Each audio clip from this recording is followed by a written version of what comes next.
అందరికీ నమస్కారం. ఈరోజు కథ హిట్లర్ ఎపిసోడ్ 34 విరాట్ కేరింగ్. ఇక స్టోరీలోకి వెళ్తే నిత్య చేసిన గొడవతో హాస్ని కలత చెందింది. ఆ ప్లేస్ నుండి వెళ్ళిపోవడానికి సిద్ధపడ్డ ఆమెను ఆపడానికి విరాట్కి కాల్ చేశాడు సూరజ్. అతని మాటలు పట్టించుకోకుండా బయటకు వెళ్ళిపోయింది హాస్ని మేడం కోపంలో న్యాయం ఉంది. ఇప్పుడు ఏం చేద్దాం సూరజ్ అని అడిగిన సరితతో విరాట్ సార్కి ఇన్ఫామ్ చేశాను. వెయిట్ చేయడం తప్ప మన చేతుల్లో ఏమీ లేదు. ఇంతకుముందు ప్యాలెస్లో ఎవరైనా ఉండేవారా అని మేడం మనల్ని అడిగినప్పుడే సార్కి చెప్పేసి ఉంటే ఈరోజు ఇలా జరిగేది కాదేమో అనిపిస్తోంది అని బాధగా అన్నాడు సూరజ్.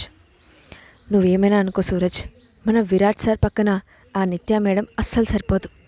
తన స్వార్థం తనకి ముఖ్యం. హాస్ని మేడంకి ఆమెకు నక్కకి నాగలోకానికి ఉన్నంత తేడా ఉంది. ఎప్పుడు అగ్నిపర్వతంలా ఉండే మన సార్కి మంచుకొండ లాంటి హాస్ని మేడం అయితేనే సరిగ్గా సరిపోతారు అని తన అభిప్రాయాన్ని నిర్మోహమాటంగా చెప్పింది సరిత. నాది కూడా అదే అభిప్రాయం, కానీ వాళ్ళకి చెప్పేంత స్థాయి మనకు లేదు కదా అని సైలెంట్ అయిపోయాడు సూరజ్. ప్యాలెస్ నుండి బయటపడిన హాస్ని తన తండ్రి ఇంటికి వెళ్ళడం ఇష్టం లేక పెళ్లికి ముందు తను ఉన్న హాస్టల్కి వెళ్ళింది. అసలు నా గురించి విరాట్ ఏమనుకుంటున్నాడు? నిత్య రాగానే నాకు విడాకులు ఇచ్చేసి నా ప్లేస్లోకి ఆమెను తీసుకురావడానికి నేనేమైనా సబ్స్టిట్యూట్ అనుకుంటున్నాడా? చచ్చినా అతని ముఖం చూడను అని కోపంగా అనుకుంటూ హాస్టల్కి చేరుకొని రూమ్ డోర్ ఓపెన్ చేసింది హాస్ని. గాఢ నిద్రలో ఉన్న కీర్తి పెద్దగా శబ్దం చేస్తూ లోపలికి వచ్చిన హాస్నిని చూసి ఉలిక్కిపడి లేచి, ఇంత ఉదయాన్నే వచ్చావేంటి బేబీ, అంతా బాగానే ఉందా అని అడిగింది. అదంతా తర్వాత, ఫాస్ట్గా రెడీ అవ్వు, బయటకు వెళ్దాం అని ఆమెను తొందర చేసి రెడీ అయిన తర్వాత ఇద్దరూ కలిసి ఫేమస్ పార్క్కి వెళ్ళారు. లోపలికి ఎంటర్ అయిన దగ్గర నుండి చిన్నపిల్లలా ఎగురుతూ అటు ఇటు తిరుగుతున్న హాస్ని చూసి, ఏదో జరిగింది, ఈ పిచ్చిది తన మనసులో బాధ నుండి బయటపడడానికి నన్ను ఇక్కడికి లాక్కొచ్చిందే. చిన్నప్పటి నుండి చూస్తున్నా, ఎప్పుడు ఎలా ఉంటుందో తెలియదా అనుకుంటూ సైలెంట్గా హాస్ని అనుసరించింది కీర్తి. సాయంత్రం అవుతున్నా ఇంకా బొంగరంలా తిరుగుతున్న హాస్ని చూసి, అబ్బా, మార్నింగ్ నుండి లేడీ పిల్లలా గెంతులు వేస్తున్నావు, నీకెంత ఓపిక ఎక్కడి నుంచి వచ్చిందే తల్లి, నా వల్ల కాదు అని చెప్పి ఒక బెంచ్ మీద నిలబడింది కీర్తి. అప్పుడే ముసలిదాని అయిపోయావా అని వెటకారంగా అంటున్న హాస్ని వైపు తీక్షణంగా చూస్తూ, అసలు ఏం జరిగిందో ఇప్పటికైనా చెప్తావా అని సీరియస్గా అడిగింది కీర్తి. విరాట్ నన్ను ఎందుకు పెళ్లి చేసుకున్నాడో ఇప్పటికి తెలిసింది అంటూ దిగులుగా కీర్తి పక్కన కూర్చుంది హాస్ని. ఎందుకు అని అనుమానంగా చూస్తున్న కీర్తితో, తను ప్రేమించిన నిత్య నా అలాగే ఉంది కాబట్టి అని బాధగా చెప్పింది హాస్ని. ఇద్దరూ ఒకేలా ఉంటే ఏమైంది, అసలు దానికి దీనికి సంబంధం ఏంటి అని డౌట్గా అడిగింది కీర్తి.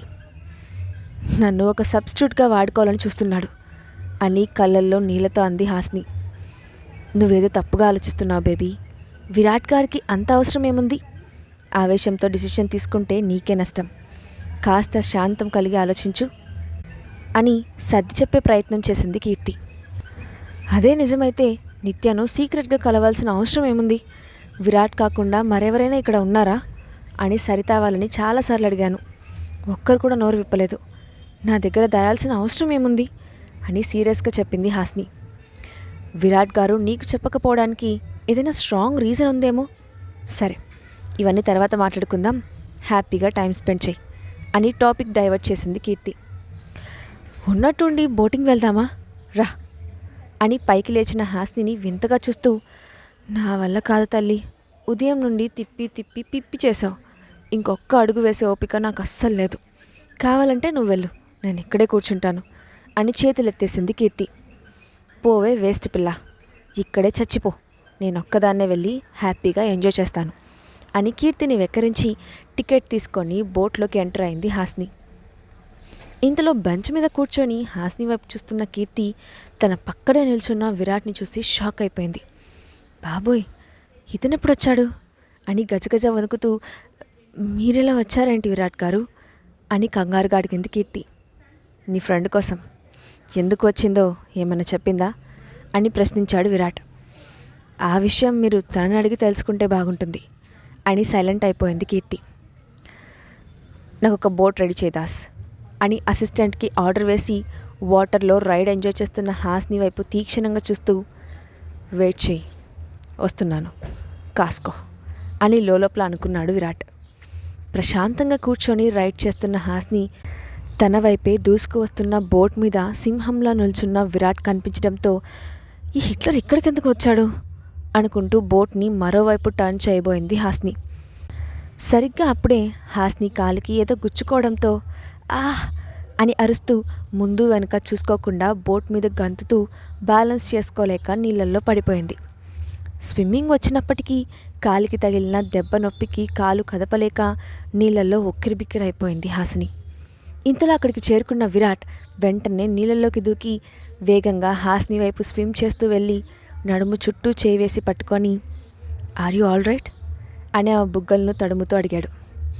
అంతా మీరే చేశారు, మీ వల్లే నేను వాటర్లో పడిపోయాను అని పిచ్చిదాన్లా విరాట్ చెస్ట్ మీద ఇష్టం వచ్చినట్లు కొడుకుతూ గోల గోల చేసింది హాస్ని.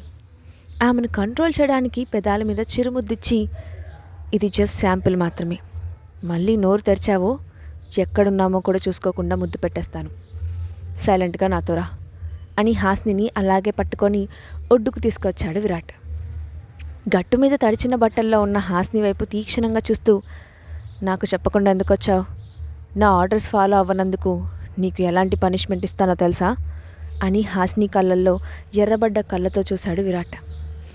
నేనేమైనా ఇంట్లో పెంచుకున్న పెట్టనుకున్నారా కట్టేసి కూర్చోపెట్టడానికి, నాకు నచ్చినట్లు తిరిగే స్వేచ్ఛ నాకు లేదా, నా హ్యూమన్ రైట్స్ని వైలేట్ చేసే హక్కు ఎవరికీ లేదు, అది మీదైనా సరే అని ఆపకుండా విరాట్కి క్లాస్ ఇచ్చి ఊపిరి పీల్చుకుంది హాస్ని.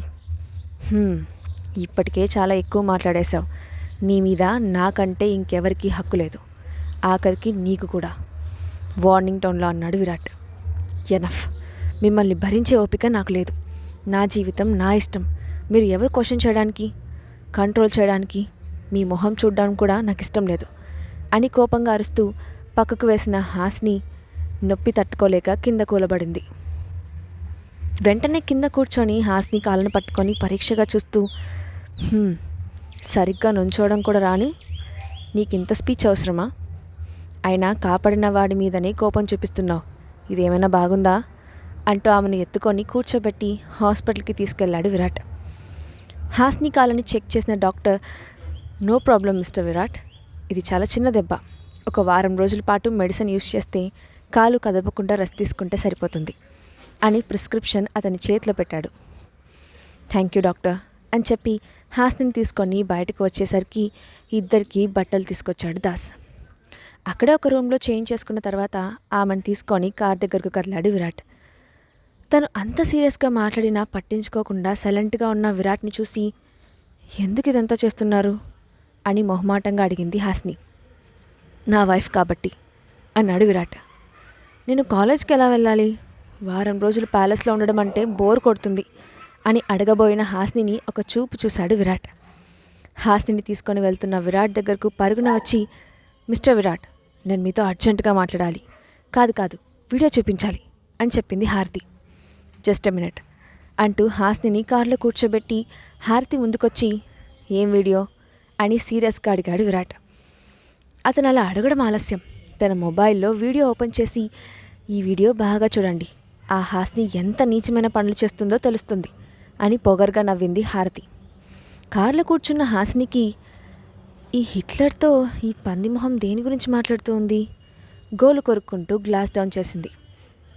అప్పుడే విరాట్ ముఖంలో రంగులు మారడం గమనించిన హాస్ని కిందకు దిగి కుంటుకుంటూ అతని పక్కకు వచ్చి ప్లే అవుతున్న వీడియోని చూసి షాక్ అయిపోయింది.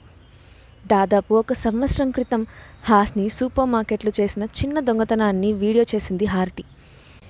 ఈరోజు అది ప్రూఫ్గా చూపించి విరాట్ దగ్గర తనను తప్పుగా ప్రూవ్ చేయడానికి ప్రయత్నిస్తూ ఉండటంతో ఏమని సమాధానం చెప్పాలో తెలియక సైలెంట్ అయిపోయింది హాస్ని. వీడియో ఇందులో కాకుండా వేరే ఎక్కడైనా సేవ్ చేశావా అని హారతి వైపు సూటిగా చూశాడు విరాట్. ఇంకెక్కడా లేదు, ఎందుకు అని అడుగుతూ ఉండంగానే హారతి మొబైల్ బద్దలయ్యి పగిలి ముక్కలైపోయింది. అయ్యో అదేంటి విరాట్ గారు, నా మొబైల్ని ఎందుకు పగలగొట్టారు అని ఏడుపు ముఖంతో అడిగింది హారతి. ఇంత సడన్గా ఈ వీడియో నాకు చూపించడంలో నీ ఉద్దేశం ఏంటి అని సూటిగా క్వశ్చన్ చేశాడు విరాట్. ఇప్పటి వరకు హాస్ని గురించి కేవలం మా ఫ్యామిలీకి మాత్రమే తెలిసిన నిజం మీకు చెప్పాలని, ఎందుకంటే తన అలవాటుతో వస్తువులనే కాదు మనుషుల్ని కూడా దొంగతనంగా లాక్కుంటే మీరే నష్టపోతారని అని సీరియస్గా చెప్పింది హారతి. Just shut up. తను ఏంటో నాకు బాగా తెలుసు. ఇంకొకసారి ఇలాంటి చీప్ ట్రిక్స్ ప్లే చేసినా, ఈ వీడియో గురించి బయటకు తెలిసినా నీ సంగతి ఈ మొబైల్ లాగే మారిపోతుంది అని సీరియస్గా చెప్పి హాస్నితో కలిసి కారులో కూర్చున్నాడు విరాట్. కారు ప్యాలెస్కి చేరుకున్న తర్వాత లోపలికి వచ్చిన విరాట్కి ఎదురొచ్చారు సూరజ్ ఇంకా సరిత. హాస్ని కాళ్ళు ఎర్రగా వాచిపోయి ఉండడం గమనించి, మేడంకి ఏమైంది సార్ అని కంగారుగా అడిగింది సరిత. చిన్న దెబ్బ, ఒక వారం రోజులు రెస్ట్ తీసుకుంటే సరిపోతుంది అంటూ నేరుగా తన రూమ్లోకి తీసుకెళ్ళి బెడ్ మీద దింపాడు విరాట్. నన్ను ఇక్కడికెందుకు తీసుకొచ్చారు? నాకు ఇక్కడ ఉండడం ఇష్టం లేదు, నా రూమ్కి తీసుకెళ్ళండి అని గోలగోల చేసిన హాస్నితో, నీకు ఇష్టం ఉన్నా లేకపోయినా ఇక్కడే ఉండాలి అని సీరియస్గా చూశాడు విరాట్. నో, నహి, కుదరదు. నాకు మీ మీద నమ్మకం లేదు.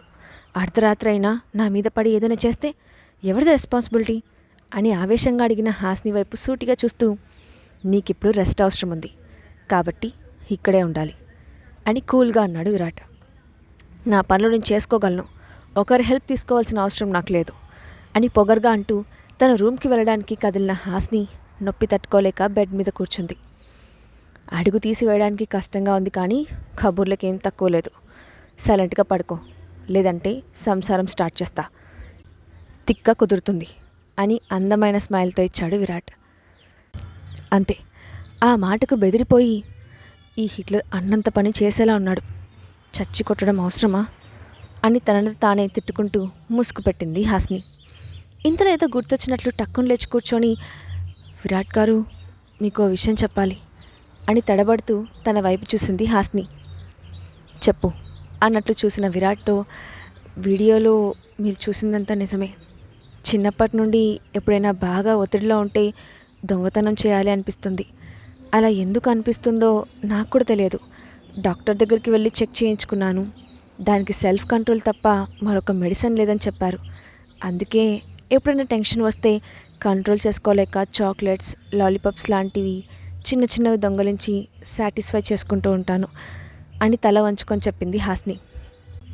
ఇదేనా నాకు నువ్వు చెప్పాలనుకున్న విషయం అని అడిగిన విరాట్ వైపు వింతగా చూస్తూ, నా సొంత ఫ్యామిలీ కూడా ఈ విషయం తెలిసి చీప్గా చూశారు, మీకు తప్పుగా అనిపించలేదా అని అయోమయంగా అడిగింది హాస్ని. అస్సలు అనిపించలేదు అన్నాడు విరాట్. అదే ఎందుకు?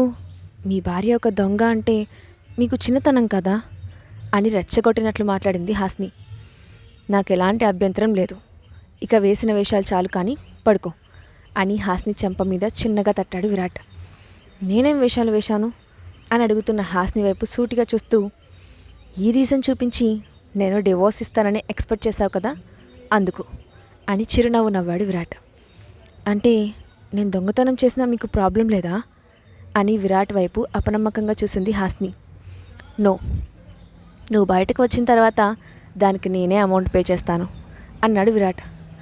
ఒకవేళ మీకు తెలియకపోతే అని అడిగిన హాస్ని చూస్తూ, నాకు తెలియకుండా జరుగుతుందా ఏదైనా అన్నాడు విరాట్.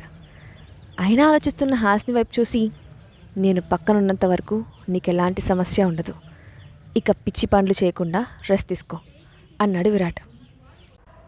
అబ్బా, నాకు ఇప్పుడు స్నానం చేసే ఓపిక లేదు, నిద్ర వస్తుంది, పడుకుంటాను అని ముసుగు పెట్టిన హాస్నిని అలాగే ఎత్తుకొని తీసుకెళ్ళి బాత్రూంలో వదిలేసి, మార్నింగ్ నుండి కోతిపిల్లలా గెంతేశావు, చిరాక్గా ఉంటుంది, బాత్ చేయి అని బయటికి కదిలాడు విరాట్. మానస్, స్నానం విషయంలో కూడా నీ ఇష్టమేనా? నేను చేయను అని బాత్ టబ్లోనే కూర్చొని నిద్రపోతున్న హాస్ని దగ్గరికి వచ్చి నెమ్మదిగా టబ్ మీద చేయి వేశాడు విరాట్. ఇప్పుడు విరాట్ ఏం చేస్తాడు?